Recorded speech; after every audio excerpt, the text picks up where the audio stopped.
विधानसभेच्या सभागृहात विरोधी पक्षनेते काँग्रेसचे नाना पटोले आपल्या हातात एक पेनड्राईव्ह उंचावतात आणि संपूर्ण महाराष्ट्र हादरतो। ते दावा करतात की नाशिकमध्ये तब्बल 72 वरिष्ठ सरकारी अधिकारी आणि काही मोठे नेते एका हनी ट्रॅपच्या म्हणजेच एका मोहजालाच्या अत्यंत घातक जाळ्यात अडकले आहेत। पण हे प्रकरण फक्त नाशिकपुरतं मर्यादित आहे का, की मग हे हनी ट्रॅप नावाचं वादळ आता संपूर्ण महाराष्ट्रात पसरलं आहे, ज्याची मुळं जळगावापासून ठाण्यापर्यंत आणि मुंबईपर्यंत पोहोचली आहेत। जळगाव जिल्ह्यातील जामनेर येथील एक नेता ज्याच्यावर अल्पवयीन मुलींना नोकरीचं आमिष दाखवून त्यांच्यासोबत गैरकृत्य केल्याचा आणि बलात्कार केल्याचा आरोप आहे, त्याला अटक होते।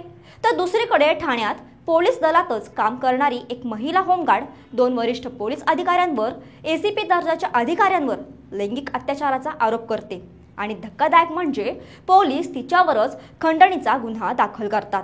काय आहे हे हनी ट्रॅपचं गूढ?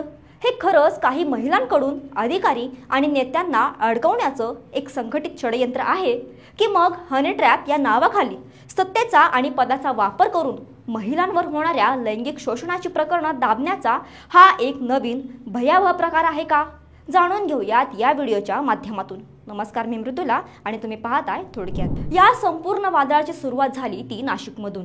नाना पटोले यांनी विधानसभेत पेनड्राईव्ह दाखवून 72 अधिकारी आणि नेते हनी ट्रॅपमध्ये अडकल्याचा दावा केल्यानंतर राजकीय आणि प्रशासकीय वर्तुळात एकच खळबळ उडाली आणि याचे धागेदोरे लगेचच जळगाव जिल्ह्यापर्यंत पोहोचले। जळगाव जिल्ह्यातील जामनेर येथील रहिवासी प्रफुल्ल लोढा याच्यावर मुंबईत 2 वेगवेगळे गुन्हे दाखल झाले आणि त्याला अटक करण्यात आली।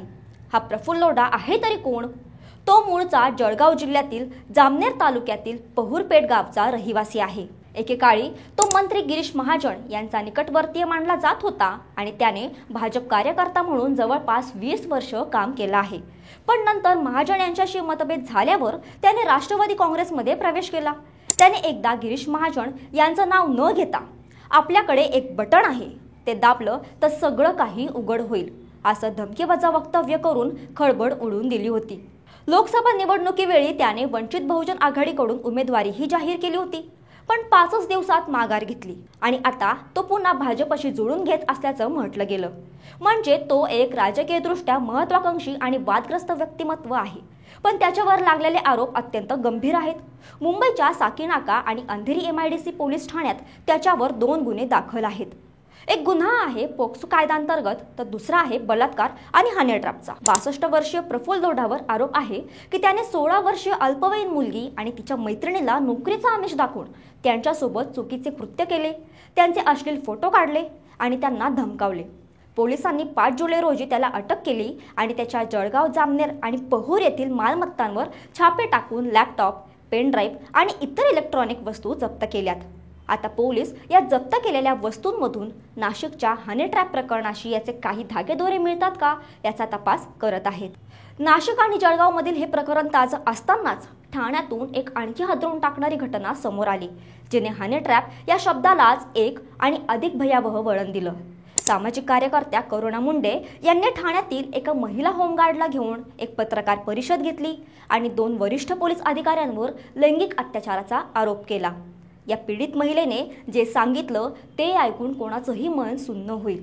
तिने पत्रकार परिषदेत ठाण्यातील 2 वरिष्ठ पोलीस अधिकाऱ्यांचे, एसीपी दर्जाच्या अधिकाऱ्यांचे फोटो दाखवत आरोप केला की ठाण्यातील एका एसीपीने जिम परिसरात माझ्याशी ओळख वाढवली, त्याने माझा मोबाईल नंबर घेतला आणि एक दिवस माझ्या बायकोची इच्छा आहे की तुम्ही चहा प्यायला घरी यावं असं सांगून मला त्याच्या घरी बोलवलं। त्याने फोनवर माझं एका महिलेशी बोलणंही करून दिलं। ती पुढे सांगते, त्याची बायको आपल्याशी बोलली आहे असं समजून मी त्याच्या घरी चहा प्यायला गेले, पण तिथे गेल्यावर त्याने मला पाण्यातून गुंगीचं औषध दिलं आणि त्यानंतर त्याने आणि त्याच्यासोबत असलेल्या आणखी एका पोलीस अधिकाऱ्याने माझ्यावर लैंगिक अत्याचार केला। ही घटना इथेच संपत नाही। पीडिता सांगते की जेव्हा मला शुद्ध आली आणि मी कळवा पोलीस ठाण्यात तक्रार देण्यासाठी गेले तेव्हा माझी तक्रारच घेतली नाही। मी DCP, CP अशा सर्व वरिष्ठ अधिकाऱ्यांना भेटले, पण कोणीही दखल घेतली नाही। उलट मी तक्रार करू नये म्हणून पोलिसांनी माझ्यावरच खंडणीचा गुन्हा दाखल केला आणि माझ्या मुलींनाही त्रास देण्यास सुरुवात केली आहे। या पीडित महिलेने आता राज्याच्या गृहमंत्र्यांना थेट इशारा दिला आहे की पुढील 8 दिवसात जर तुम्ही या दोनही पोलीस अधिकाऱ्यांवर गुन्हा दाखल केला नाही तर मी माझं आयुष्य संपवणार आहे। यावर करुणा मुंडे यांनी अत्यंत संतप्त प्रतिक्रिया दिली आहे। त्या म्हणतात, हा कसलाही हनी ट्रॅप नाही, हा थेट लैंगिक अत्याचार आहे। होमगार्ड असलेल्या महिलेवरच जर अत्याचार होत असेल तर महाराष्ट्रातील गोरगरीब महिलांच्या सुरक्षेचं काय? शासकीय अधिकारी आणि आजी माजी मंत्री मन भरून हनीमून करत आहेत, मात्र मन भरल्यानंतर त्यांना तेच हे हनी ट्रॅप वाटत आहेत।